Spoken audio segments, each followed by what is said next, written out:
Hello, everyone, and welcome to Casino Guru News webinar on all things gambling. Today, we will discuss, as we always do, a topic that has been resonating within the gambling industry for quite a long time now, and that is gambling advertisement in sports, an ethical dilemma of balancing money versus integrity. And more specifically, we're going to focus on the situation in the United States, but not exclusively, of course. And as we all know, the landscape of sports gambling in the United States is changing. And it's changing not only because there's more of it, but also because we are reminded of its existence um, during and before sporting events. What I'm trying to say is that there has been an influx of sports betting advertising activity in the country. However, a recent study suggests that sports fans who tuned in to watch the Super Bowl were not particularly interested in gambling advertisements. So, are operators truly profiting from customer acquisition in this case? Are they doing so at the expense of players' safety? And after all, is it a matter of ethics or more so regulation? To answer these questions and more, we have with us today Martin Bland, Director of Business Development at Epic Global Solutions, Mark Potter, Head of Delivery, also at Epic Global Solutions, and Joel Orm, an iGaming consultant. Welcome, everybody. How are you doing today? Very well, thank you. Good, thank you. Well, thank you. Well, before we get started, could you maybe tell us a little bit about yourself, your line of work, and so on? Just a little bit of introduction of your own. Let's start with you, Martin, shall we? Absolutely. Well, pleasure to be joining. Thank you for the invitation on this very hot topic, if you like, in the gambling industry. So my name is Martin Bland. I'm the current Director of Business Development at Epic Global Solutions. I've been at Epic for 2 years now. Previous to that, I worked for 20 years in the sports data and tech space. So my interaction with the gambling industry was essentially I was part of the team that sold sports tech solutions and sports data solutions to gambling companies. So I was kind of on that side of the industry, if you like. I was on the consumer engagement side of the industry and came across Epic about 2.5 years ago and was essentially just blown away by what Epic did. Really opened my eyes to a different side of the industry and not really just what the work Epic was conducting, but how they did it, using lived experience individuals at the heart of the programs that they deliver. I just thought it was a fantastic thing. So I joined Epic 2 years ago and I'm in charge of the growth of the business. So I look after new partnerships, new markets, international growth and things such of that type. So thank you for having me today. The pleasure is ours. How about you, Joel? Yeah, so I come from client side. So I've worked for a number of different gambling brands, including Ladbrokes, Coral, most recently William Hill and Mr. Green and Nordic spaces, as well as some challenger brands. I've worked in the gambling industry for my entire adult life. Started at 18-year-old in a retail shop up in Newcastle, and then moved into the corporate world, looking after all things brand and marketing and advertising for some of the biggest brands in the UK space and globally. And yeah, now consulting and helping brands, amongst other things, develop their responsible gambling ethos and commitment in the gambling space. Great, thank you. And that leaves us with Mark. Hi. So I've been with Epic for 9 years now, and I head up the delivery of our education, training and awareness programs, mainly within professional sport. So that is educating athletes ultimately on legal sports wagering, gambling harm and sports betting integrity. Prior to that, I played sport professionally myself for 13 years, across most of which my relationship with gambling was very poor and impacted my career in all kinds of negative ways. So ultimately, it's using that experience of being in those environments and understanding how gambling can impact athletes and the environments around them, to provide education, awareness and training, as said, to help athletes and organisations they represent better manage and mitigate the world of legal sports betting, if you like. Yeah, great. Thank you. So lastly, let me introduce myself. My name is Denisa, and I work for Casino Guru, and I will be your moderator today. But without a further ado, I suggest that we begin with the debate with the first question, and hopefully it will result in a debate. Um, Okay, so I would like to start with stating the obvious, and that is that there's currently a lengthy debate between supporters and opponents of sports betting advertisements. And I would like to know, what is your stance? Do you think the current system works? What improvements, if any, would you like to see in the future? Mark, could you please start? And Joel and Martin, feel free to pitch in anytime. I suppose, like any industry that sells something wants to market and advertise it, right? So I think my stance on it is I don't come from an advertisement and marketing background. I come from a background of being a consumer of this.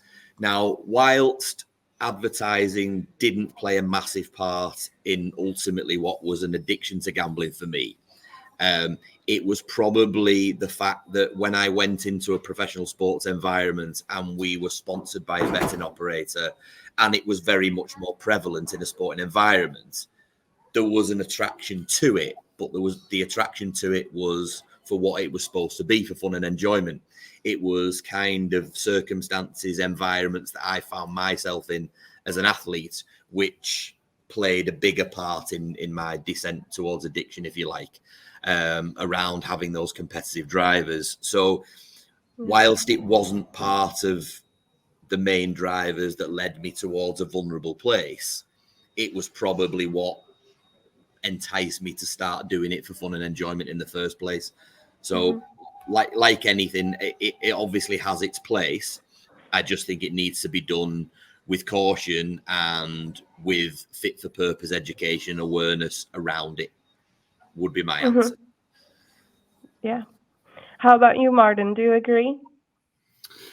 Yeah, look, I think this is an old age debate, right? Is it good or is it bad? I don't think there's an obviously clear answer for that, and I actually think we're probably asking the wrong question as an industry, because it's going to happen, right? As Mark said, this ultimately, the gambling operators are a business, and they have every right to advertise their product to consumers who, in large, will have an enjoyable and safe experience of that. So I think the question is not, is it good or bad? If it's going to happen, how can that be turned into a positive thing? And just to give that some context, and I apologize for that, I'm very contextual, so I always tend to give a lot of context to my answers, but in recent research, it's still the traditional sectors that represent most of the sports sponsorship. Gaming and gambling is quite a new kid on the block, really.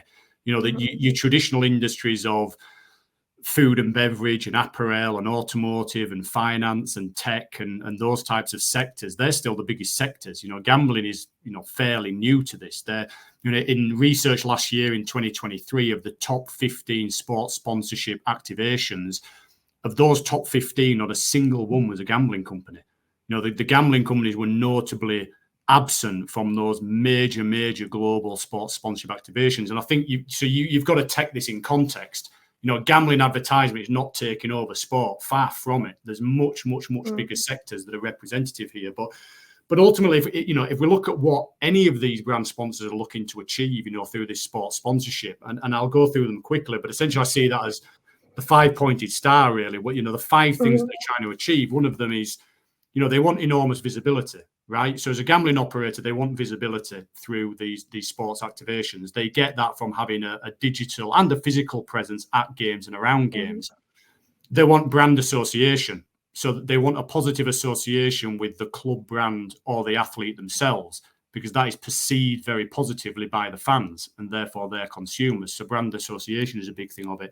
And they want market penetration, whether that's, interacting with new demographics, new groups of people, or new markets. I think those three things are pretty consistent, whether you're a gambling operator, brand sponsor, or you're from any other industry. But I think the two remaining are the things that really give gambling operators to differentiate in this space and really pioneer some very responsible and clear messaging around safer gambling. Because the fourth thing is content. Any brand sponsor is looking to create content from these activations, and they will use that content to launch campaigns and tell stories and get their messaging across. So if the gambling operators center that content on safer gambling, that becomes a very, very powerful message.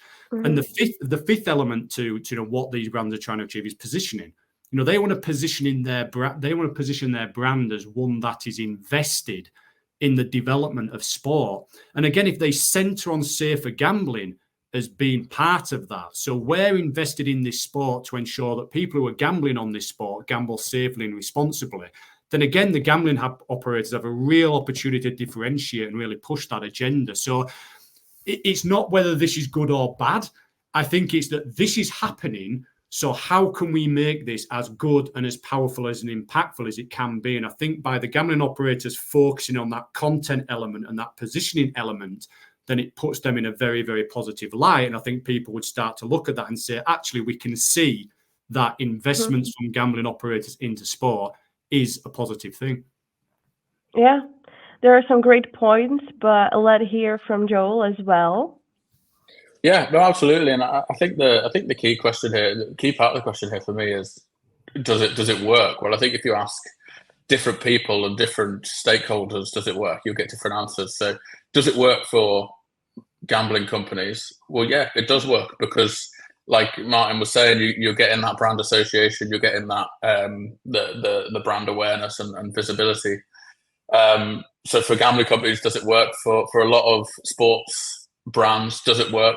I would say, sports teams, does it work? I would say it probably does work quite well for, we tend to think a lot of the Premier League and gambling advertising in the Premier League, and that's sort of been quite a hot topic of recent. Maybe the Premier League doesn't benefit as much as lower leagues do from gambling endorsements, and we'll probably come onto that soon. But so I think it works for gambling companies.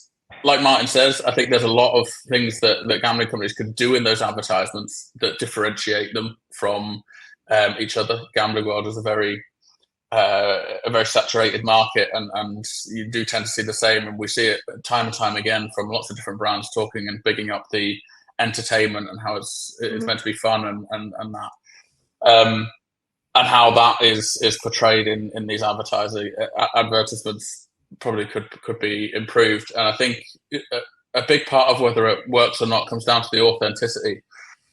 And I think that's really key in anything that companies do is talking to, or any brand does, talking to people as they are, talking to people as they are customers. So yeah, I think it's a difficult question in the fact of it, if it works or not. There are portions of the population that will say it doesn't. There are portions of the population that say it does. I think if we're going to ask that question, we need to know what that's measured on. But completely agree with what Martin and Mark are saying, in that it will happen. It's going to happen, because at the end of the day, sports fans are who gambling companies target, because they're the people who bet and they're the people who gamble. So it's about using that advertising space for good, essentially, rather than just to bombard people with constant messages. Another question I want to get kind of more specific, and it's about, how would you say gambling advertising has influenced athletes and sports club in particular, and particularly in terms of ethics or ethical considerations? What has changed? Mark, could you please start? Yeah, I mean, look, in terms of advertising for sports clubs, I suppose the biggest red herring is normally the conversation that brings things to the fore is advertising on front of shirts, which means young people can't then go and buy the shirts of said team that they support. In terms of the ethics from the athletes themselves, is every single athlete understands the rules of what they can and can't do as an athlete. That doesn't mean that they always make the right decisions. I was a case in point of that. I was a problem gambler, which meant that my decision making was so poor and my moral compass was so poor and my desperation was high, which would have meant that my integrity for the game was low because of that. So I don't think advertisement plays a part in the vulnerability of athletes.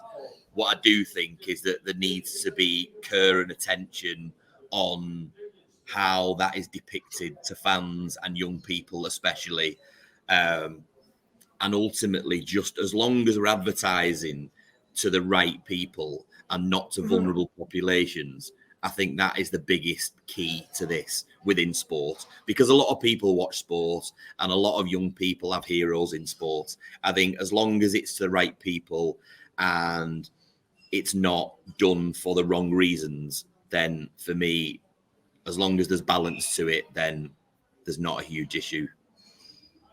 Yeah. Joel, I saw you nodding. Do you agree with Mark? Yeah, obviously Mark has the sort of first-hand experience of being Mm-hmm. a professional athlete in this sphere, working with gambling brands. I think it's obviously quite prominent in the UK at the moment with the number of athletes who have sort of fallen foul of those rules and you know, not sure on that level, but hopefully they're getting, you know, the support that they need rather than the vilification that oftentimes comes from it. I think in general, sports advertising, and I want to make the differentiation between advertising and marketing, because I think that marketing with with sports teams is, you know, I've done it with every brand that I've been with. We've had some kind of sponsorship with a team, and or even athletes in some sports, and I think it can do a lot of good for the sports and for the teams. I mean, you look at horse racing in the UK. I know this is looking at the US, but horse racing in the UK just wouldn't exist without sports betting. It's sort of part and parcel of the sport. Completely agree with Mark on making sure that we are marketing to the correct people and to those people who have an interest in gambling, maybe want to gamble, but certainly not those who are vulnerable, certainly not those who are underage. And I think that the regulations, especially through the Advertising Standards Authority in the UK, have increased in a good way in stopping, you know, working with current professional athletes, stopping working with even past professional athletes who have quite a high proportion of, say, you know, under 18s and things like that, following them on social media, and the way that we work with those athletes is changing, which is really good to see, because ultimately it's a win-win scenario, because you're not advertising marketing to vulnerable people, but you're also, you know, ensuring that you are only speaking to those who can and are willing to gamble.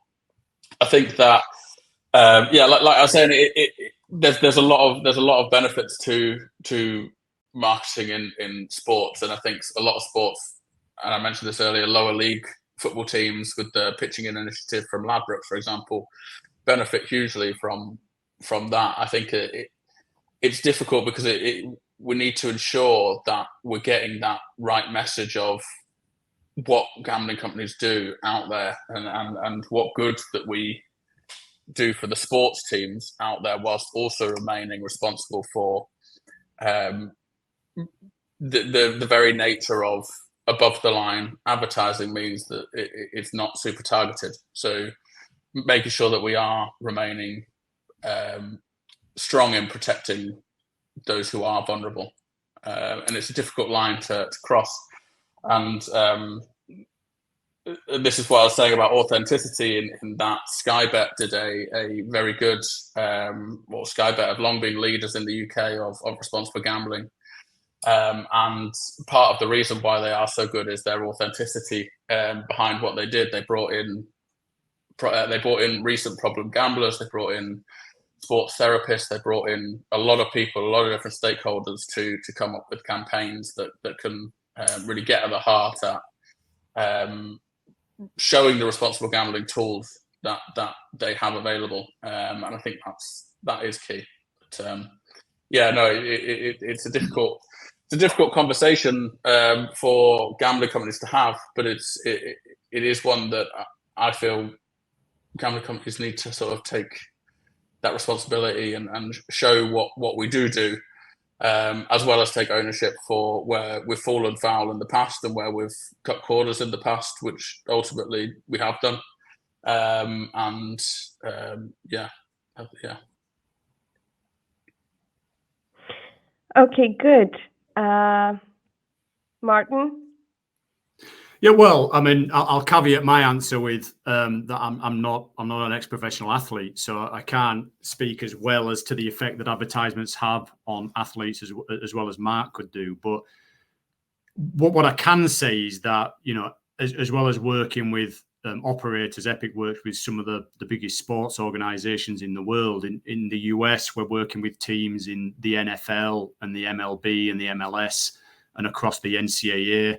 In the UK, we work with the Premier League, the English Football League, the RFU, ECB, and to Joel's earlier point, we work with the British Horse Racing Authority, we work with the BHA. So we conduct a lot of educational programs in professional sports with professional athletes. So I would say that we get some really interesting intel and insights into those programs from the athletes themselves on how gambling advertisements and gambling products and gambling messages impact them. Mm-hmm. What I would say is that all of those sports partnerships, with the exception of the Premier League, all of those sports partnerships are also in partnership with the gambling operator. So, you know, Joel mentioned Sky Bet there. Epic actually launched the UK's first major safer gambling programs in professional sport in partnership with Sky Bet, which is obviously part of Flutter, back in 2017.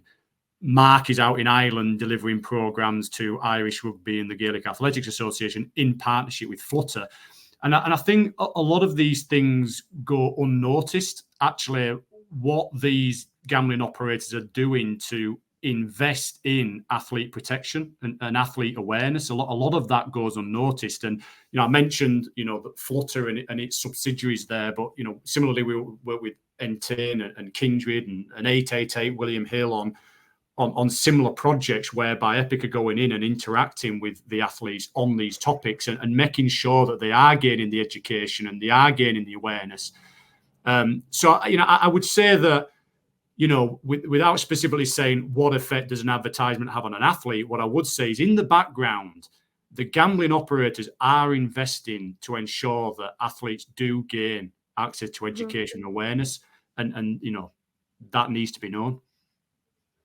Yeah. And I think sorry, Martin, on that point, I think it's really interesting because that's kind of, it's a taboo topic almost within gambling industries to share that with the outside world. So like you say, like those companies you said there are doing things below the line, or not below the line, but sort of below the radar with athletes and sports clubs. There's a lot of things going on in the background with the product and UX UI that is all down to benefit potential problem gamblers or potential problem gamers, and it's quite a taboo subject to speak about that openly and to sort of stand up for ourselves and say, you know, that we do a lot. This is what we do. We kind of always worry that, well, it'll be like I don't know, Shell saying how much they love the rainforest whilst tipping oil into the Gulf of Mexico, that kind of thing.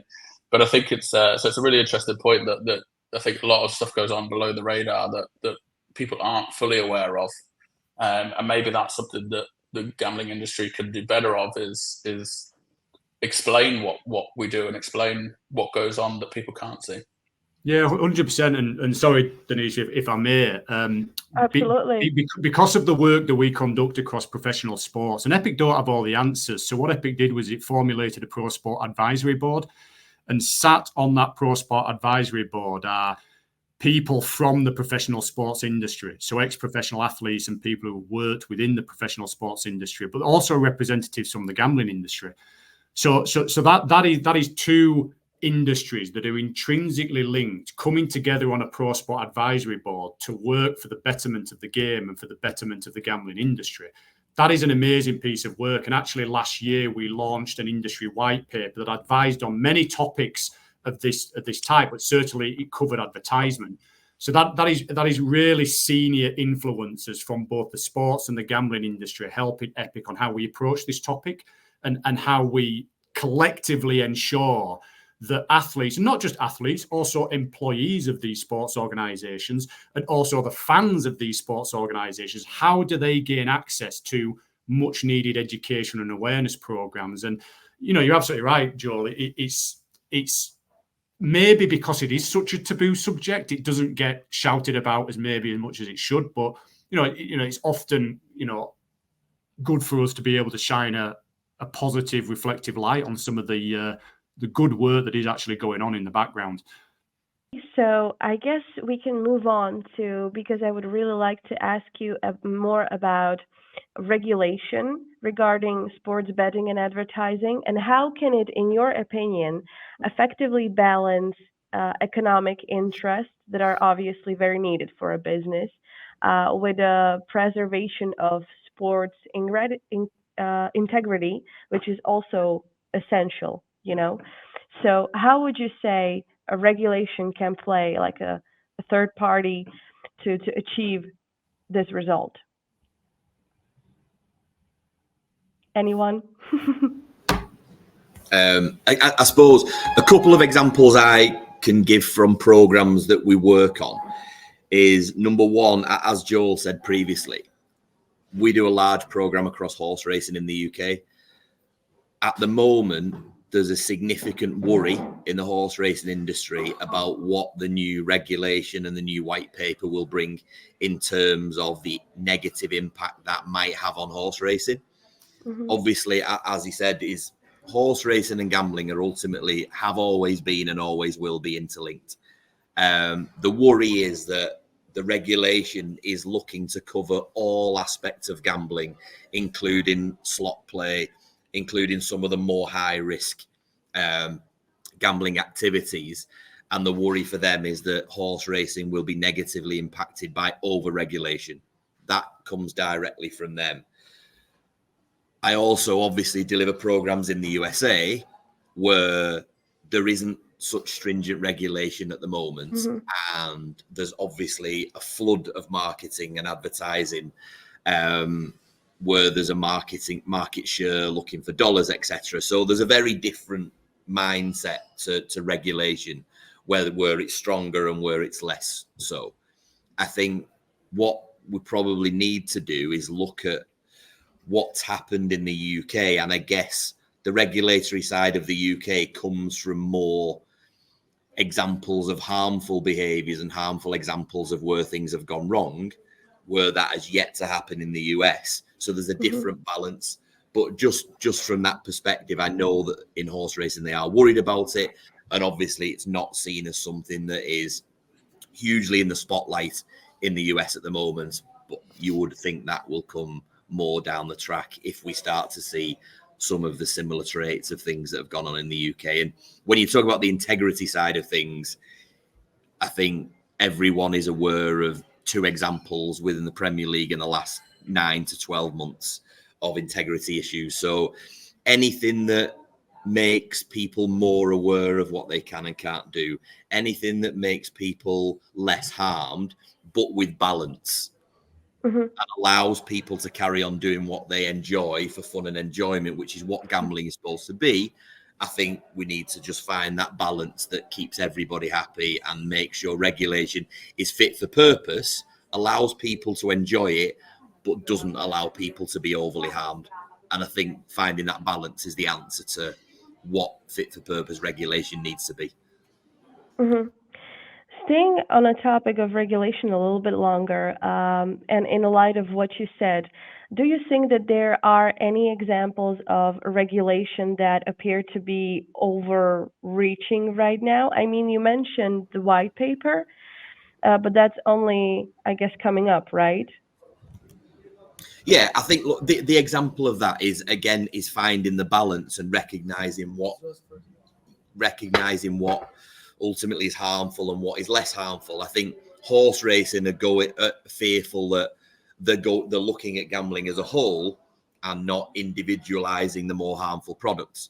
So I think that's where regulation needs the balance, because rightly horse racing are worried about the impact that it will have if they would perceive it to be over-regulated for a market that is less harmful, you would probably say, than casino kind of products. So it's just finding the balance between the two and making sure everybody is protected, but people can still enjoy it for what it's supposed to be. Yeah, thanks. And I guess the question for all of you is that, do you believe that gambling advertisements lead to the normalization of sports gambling? And I'm not going to ask if that's a good or bad thing, because I think we can all agree that it's happening in a one way or another. But more so, what can we do about it, and what would be your approach? Yeah, I think that's an interesting question for me, because I think gambling is quite normalized anyway. I think gambling's been around since the beginning of time. Even heads or tails is essentially a gamble. And I think it's in terms of normalizing it. I don't think it's a difficult question, because I think like I said, it has been normalized for a long time. I think maybe advertising, yes, normalizes the sports gambling side of it, not normalizes the playing slot side of it, and things like that. But I think if it can all be brought back to this entertainment and fun industry that we kind of all want it to be, where it's all about fun, it's all about entertainment, it's not, then I think that then it can play that positive, can play a positive part. I think as well, in the overreaching question, I think what I would like to see more of from regulations is some clear definitions. I think that's probably what is missing most for me.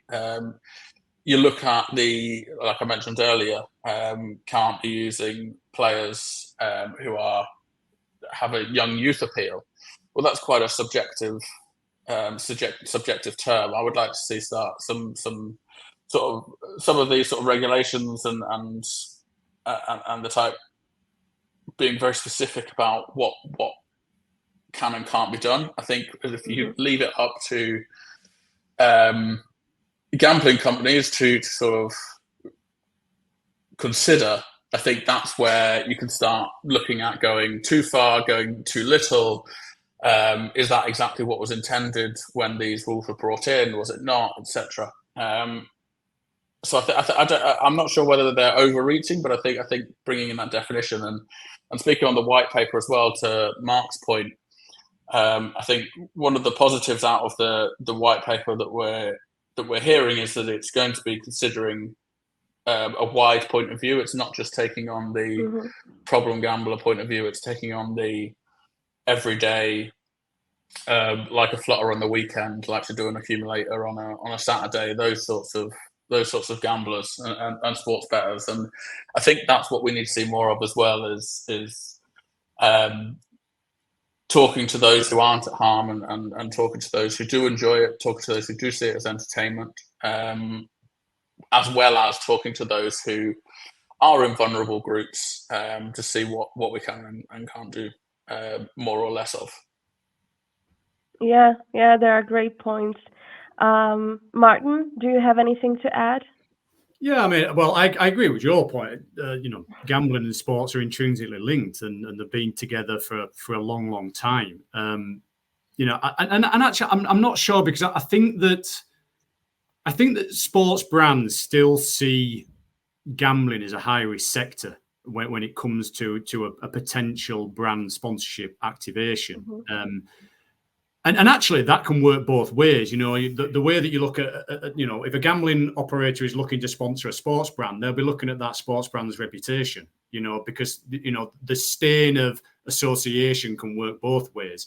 That there's doping and there's bad behavior and there's bad reputation on the sports side. Similarly, there's probably regulation issues and bad behavior and bad reputation on the gambling side. And those stains and those themes transfer very quickly from one to the other. So they need to be mindful of that. And I think sports brands are mindful of that in the case of gambling companies. And so they need to be very clever in how they approach that activation. I think there was some research back in 2019, and this was in the UK, so I excuse this being UK statistics. It was carried out by K2, who were a consultancy firm in the UK. And in 2019, they found that of all the sports sponsorships across the UK, 18%, almost 1/5, came from the gambling sector. That was by far and away the largest sector for sports sponsorship in the UK in 2019. The nearest closest sector to that was finance, which was 9%. It was half of what gambling represented. However, 2 years later, K2 conducted the same study and found that gambling sector had dropped to 4th in the list, behind finance, behind food and beverage, behind automotive, and their market share dropped from 18% to 8%. It had more than halved in just 2 years. Now, their report put that on public perception, that there was this perception that, well, maybe associating ourselves with a gambling brand is too high risk, so we won't do it. So I think they need to be clever with how this relationship works. What I would say is that, and my apologies to use marketing terminology here, but where this high risk thing exists, then both the sports brand and the gambling brand will gain a lot from investing in the associated assets. And by associated assets, what I mean is that where you have two dynamic properties, or essentially two dynamic products, you have a gambling product and you have a sports product that in reality almost perfectly complement each other. The gambling experience benefits from sports. Sporting can make the gambling experience better. But similarly, gambling can make the sports experience better. It can add to that sports experience. So they're an associated asset to each other. They benefit each other. And they essentially have the same consumer base. So they need to invest in that. They need to say, okay, well, there's this obvious associated value of our two industries working together. So how can we utilize that to get the right messages out? So they have to have a very clear sponsorship strategy that that combines connection, values, and purpose. Why are we coming together as two businesses? That's the connection. Mm-hmm. What's the reason for us as two companies coming together? Well, the reason is because we want to make sports betting safer and we want to make it more enjoyable. That's the connect bit. That's why we're coming together. What is our purpose? What is our ambition out of this partnership? Well, actually, it's to reduce gambling harm by X% across athletes and across fans of the game. That's our purpose. That's our ambition. And what is the value? There's an obvious, there's obviously that you want to align values, but what actually is the outcome from that partnership? What entertainment value, what educational value is going to come out of that partnership? So if they combine those things and center them on responsible gambling, you can elicit an emotional response that keeps the fans and the consumers engaged with that topic. So all of a sudden you're taking a situation where it's quite high risk and there's a level of uncertainty, but actually if you concentrate on it being around safer gambling, the partnership being around that and getting the right messages out there, it actually can be a really powerful and successful relationship. Mm-hmm. That's definitely true. Although you mentioned before you were talking about a bad reputation, and I got into thinking about match fixing. So maybe we can dig into that a little bit as well.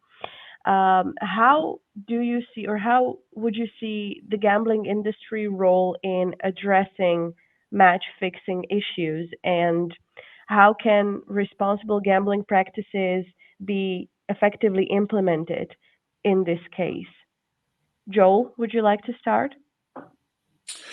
I think that's very difficult because I think match fixing can only be by its definition can only sort of be completed by a vast minority of people involved in the gambling world. And I'm not sure that the answer to fixing match fixing is by sort of above the line marketing techniques. I think it's probably best done, like Martin was said, in working closely with the sports teams and as Mark does on a daily basis, working very closely with athletes and working there. So I would say probably Mark is probably best place to answer this one without trying to pass the buck. But I think it's probably something that Mark probably works daily on. Yeah, look, as I said earlier, every year, every professional athlete playing every sport has a sit-down conversation about the rules of what you can and can't do, what you can and can't bet on as an athlete. Now, there are a number of aspects to that. Is that I think that what's important for the bookmakers and the operators is to have a fit-for-purpose reporting pathway, identifying I guess, irregular betting patterns and then working out why that may be. So that obviously is the responsibility of the bookmaker. The responsibility of the leagues and organisations is to create and enforce the rules around what you can and can't do as an athlete. Then the education that is provided is important because it helps give context to that. However, you will still see examples across world sport where integrity has been breached. It's happened in the Premier League, it's happened in the NFL, it happens in tennis. Why is that? If you look at the Premier League examples from the outside looking in, why on earth would a multi-millionaire international footballer choose to place small bets on football knowing that that is not allowed? That suggests that the decision making has been compromised. So that's what a lot of the things that we talk about when we go and do these education programs is the links between problematic gambling and betting integrity, because the poorer your relationship with gambling, the more likely an increased chance there is that you would consider committing an integrity issue. From my perspective, when I started to play sport, it was for all the right reasons. When I was also a problem gambler, still playing sport, my moral compass had gone out the window. My decision making was completely compromised. And I was completely desperate to get myself out of debt and to stop people finding out about what I was doing. So if somebody approaches me to give a small piece of information or to fix an element of a game, it is really difficult for me in that position to say no. Whereas if I was a responsible, healthy, low-level gambler with no worries around any of the things I just spoke about, it's highly unlikely that you will make those decisions. So there's an obvious correlation between a poor relationship with gambling and integrity. I think it's just really important to kind of look at the reasons why that happens and how we can educate and manage and bring in player welfare, player care, all of those things for the athletes, because it is an intense environment in sport. And in terms of professional, it's never been more professional as it is now. The eyes and ears of people across the world, millions of people are watching it all the time. It's just important that I think the difference now in terms of integrity from years ago is in player markets. If you look at any one sporting event now, there are probably 150 to 200 markets on any individual game. That means no longer does somebody playing a team sport have to fix the game to be called match fixing. Small pieces of information on team news, injuries, selection, Doing something as an individual that doesn't impact the result, but maybe provides a yellow card in football or a point spread in basketball, for example.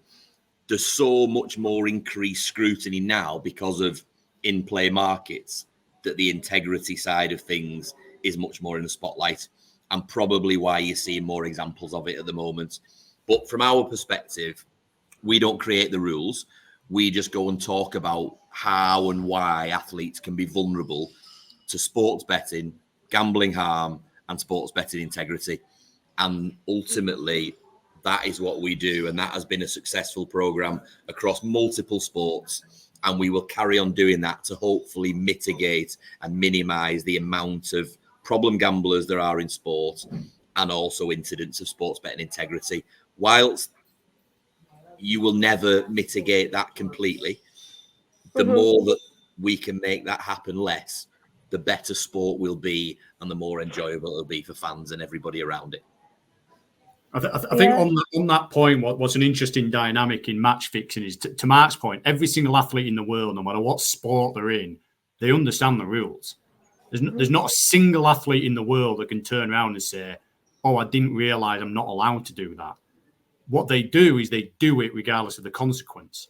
And that's when you're going into addiction territory. Someone, as Mark said, their decision-making is compromised. Their probably mental health is compromised, all these things. They understand the consequences of doing it, but they do it anyway. So essentially, you're not reiterating the rules because they already know the rules. What you're doing is you're trying to get into their mindset. You're trying to understand the dynamics of them doing that. So I think that's what's absolutely key here. And that's where we come from, the angle of education. And that's why we work in partnership with the operators. It's not Epic, in isolation. They're just working with the operators to conduct this education to make sure that we're just trying to shift that mindset. The attitude is that I'm going to do it anyway, regardless of the consequences. A question I had actually about the notable offences in the Premier League recently. Is there a place where, or is there a body or a team of people that is available to athletes outside of sort of, so they can go of their own volition and say, I think I may have a problem, and not be judged and not be hung up on charges and not be banned from football or anything like that? Is there a proactive? So there isn't a body that allows you to commit integrity issues and get away with it by saying you've got a problem. What there is, though, is every program we do, there will be a support network partner. So in football, it will be Sporting Chance. In rugby, it will be Cognacity. So there is always a support network available. And what we have done in the past is if somebody presents with an integrity issue, and through then speaking, providing advice, providing information, and then some subsequent help and support, we can provide some mitigation for whatever the decision-making process is based on the relationship with gambling. And if that is compromised because of a poor relation with that, then they would take that into consideration in terms of the penalty and the punishment. So that's kind of how we go about it. I think whilst anybody, you obviously can't condone 100% people committing integrity issues, otherwise every sport is compromised and it kind of be a free-for-all. But if somebody can show direct correlation between decision-making, problem gambling, integrity, then most sports will consider that as part of a mitigation process.